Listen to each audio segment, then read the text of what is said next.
I'm Eric Olson with Evinrude Outboards, and I'm going to show you how effortless it is to dock your Evinrude E-Tech G2 with iDock joystick steering.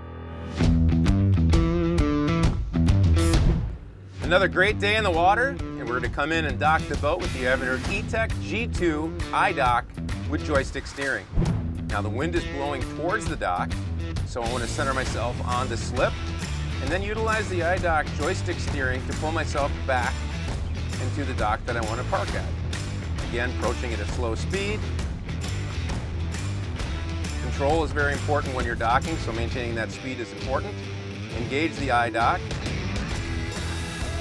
Managing the iDock is that you can simply twist the iDock, move the boat around to whatever direction you need to, apply a little bit of reverse thrust, stopping the boat, bringing it to the dock with ease.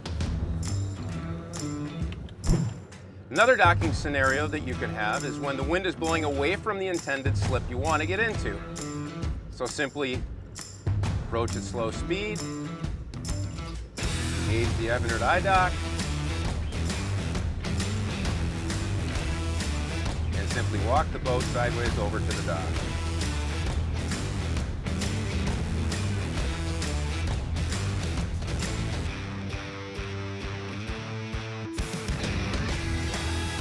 Throw a dock line to your friend or wrap it around a cleat.